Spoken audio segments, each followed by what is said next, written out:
Hello BookTube, my name is Adrienne, and today we are going to be talking about the best books and the worst books I read in the month of May.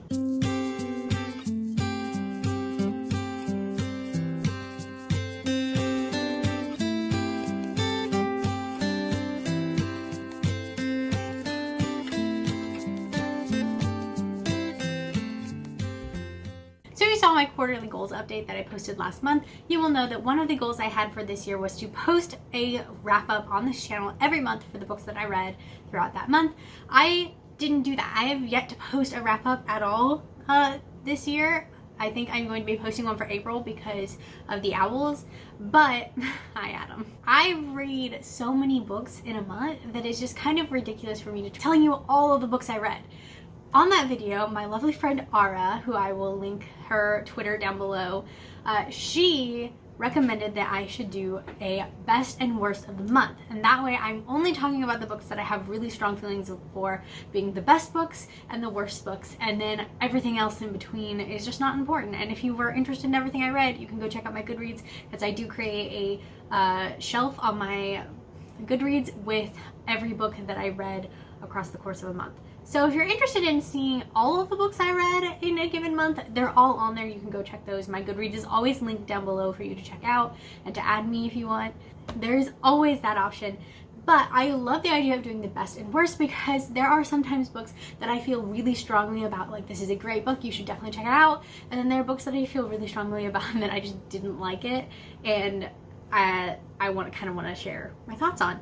So that being said, we're going to talk about the two best books I read in May and the two worst books I read in May. So let's just go ahead and get into this, starting with the two worst books I read. So let's just go ahead and start out on the sour so that we can end with the sweet. So yeah, first two books are the two worst books I read in the month of May. So the first book that I have to talk about is one of my worst, and that was The Wicked Saints by Emily A. Duncan. Now, there was nothing inherently wrong with this book in terms of the story itself, but this book was just not for me. I did not like it. There's a lot of gore, there's a lot of unnecessary, just a lot. There's a lot of things that were described that were just unnecessary, and this book was also very hard to follow. It had a lot of tropes in it that I just did not like, and honestly, I didn't even know what was happening in this book for probably about 3/4 of it.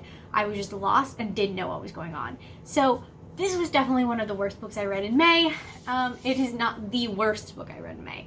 The next book I'm going to talk about is the absolute worst book I read in May. Actually, I think it might be the worst book I've read all year.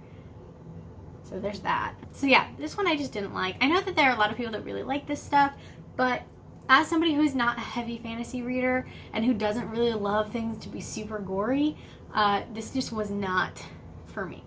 And it was one of my worst books that I read this month. So this one of the worst. So like I said, the other book that I read in the month of May that is my worst, it's probably actually the worst book I've read all year. I absolutely hated this book, and I found it to be really troublesome. I don't want to necessarily say that it was problematic, because I don't know that it necessarily was, but it was definitely harmful.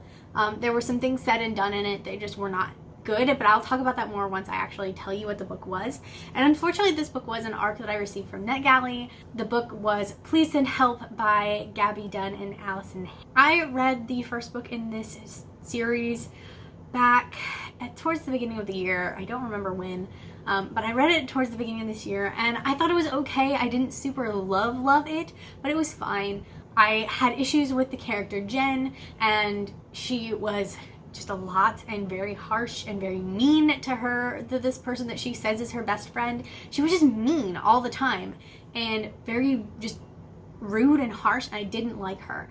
But I got approved for the ARC for the second book, and so I was like, well, there's a 4-year span between the end of the first book and the beginning of this book. Surely over the course of those 4 years, the characters would have grown and matured and gotten, more adult and more grown up, and maybe grown out of some of those horrible things that she did. She didn't. She got worse. She was worse. There are things that happen in this book where she says things and she does things that are not okay. At one point, she catfishes a coworker because he pissed her off. she catfished a coworker because she got angry. That's so immature. Also, catfishing is never okay. Like, never okay.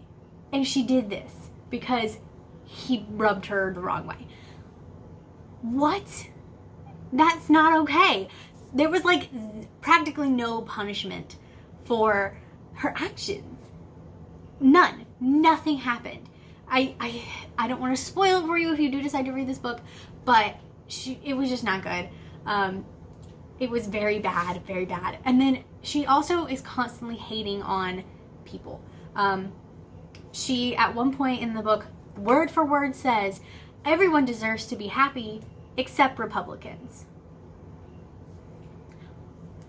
What? That's not okay. I don't care if you disagree with someone's political views. That's fine.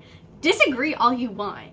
That's what makes America the way it is, and that's what makes people the way they are, is that we can disagree and we can be civil about it. But you literally said, I don't like this person's political beliefs. They don't deserve to be happy. What? What? Like, I got so mad reading that. It's just so awful. Like, it's just uncalled for attitude to have. And yeah, I did not like this book. And then there were things like that throughout the whole story where she would get mad at her friend, just like in the first book. She would get angry at her and call her names and just be rude and like just completely like hate her. And honestly, I didn't fully understand the term gaslighting until like later on. Like, I never fully understood the term gaslighting. I do now. I did some research. But that's what this felt like. That's what it felt like to me that Jen was doing to Ava. Was that Ava would say something completely innocent, like she didn't fully understand what's happening, and so she's trying to help this person that she says is her best friend. She's trying to be helpful, says something, and Jen goes off on her, is mean, and then basically something that is completely Jen's problem, she turns it around and makes Ava feel like she's a horrible person, she's a terrible friend, and that she doesn't deserve Jen because Jen's this great person. That's not healthy. That's dangerous. That's not okay. Yeah, this book was bad. I really didn't like it. I was actually, at a certain point, I stopped reading the book for enjoyment and became a hate read. Like, I just want to know how this ends so that I can hate it. And I hated it. I gave this book 2 stars on GoodReads, but I think in reality my rating would be closer to a 1 star because I hate this book. I don't hate books. I don't think I have ever hated a book. I dislike books, yeah, but I never hated a book. And I hated this book. So yeah, that was my thoughts on Please Send Help. I hated this book. I don't recommend it. Alright, so now that we have that like dumpster fire out of the way of what I'm sure is going to have to be edited a lot, let's go ahead and talk on the positives and the 2 best books that I read in the month of May. I gave one of these books a 5-star and one of these books a 4.5, and so we're going to talk about the 4.5 star rating first, and that was About That Fling by, where's my phone? I'm filming on my phone. That's why I can't find it. By Tana Thensky, I believe is how you say that name. I'm not 100% sure. But this book is about a woman who is like working at this medical group, and she's kind of like the social media person who puts out all the fires. She's really good at her job, and she ends up going out one night to a bar to meet somebody and gets like, the person cancels on her. She ends up meeting a guy and they have a one-night stand, and the next morning she finds out that the guy she had a one-night stand with is actually a person that was hired by her company to come in and help mediate a workers' negotiation between the nurses and the company. And then there's just a whole other like who this guy is and who's it related to, and what, there's a lot of like twists and turns in this book, and I absolutely loved it. It was really good. Yeah, I liked this book a lot. It is an adult romance, so it is a little bit like adult. I mean, there's some real intense sexy times happening in this book, but I loved it. And because of that book, I've actually went ahead and binged a bunch of other books by this author. I actually read 4 books by this author in 2 days. That's how quickly I was flying through them, and I love them. The only one that I've given lower than a 4 stars was actually a novella that didn't really make sense to me. But the rest of them I've loved and given at least 4, if not 4.5 stars. So I definitely recommend this author if you are interested in some adult romance novels that are a little more contemporary. Definitely recommend. She definitely fulfilled like my desire to read some adult romance, because I reread Roomies by Christina Lauren and I was kind of in the mood for more books like that, and Tana Fineschi definitely fulfilled that for me. So I definitely recommend her books. A lot of them are actually free on Kindle Unlimited or on the Audible Romance package if you have those. So I would definitely check them out. And then the book that I gave a 5-star to this month was actually a surprise for me. I don't have the book anymore because it was a library book. I had to take it back. But I read Bloodlines by Rachel Mead this month, and I absolutely loved this book. 5 stars.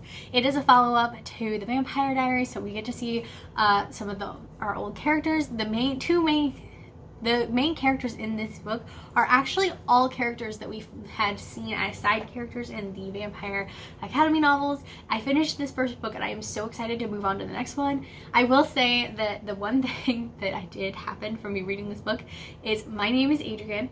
Hi, I said it at the beginning of the video. My name is Adrian. One of the main characters in this book, his name is Adrian. And it's a man, and he's an alcoholic, which is the thing that if you have my name, you're usually in a book, you're usually a guy and you're usually a drunk. I don't know why that is, but it is the way it is.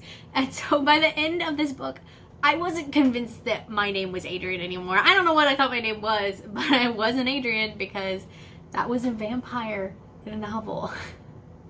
But I absolutely loved it. And it was interesting because throughout the Vampire Academy novels, Adrian as a character I didn't really like, but I'm starting to like him more now that I'm reading the Bloodline series. He's kind of getting a little bit of a redemption for me. So I definitely love this book. So if you for some reason haven't picked up these books yet, I definitely recommend them if you're into like vampire paranormal stuff, because it's a lot of fun.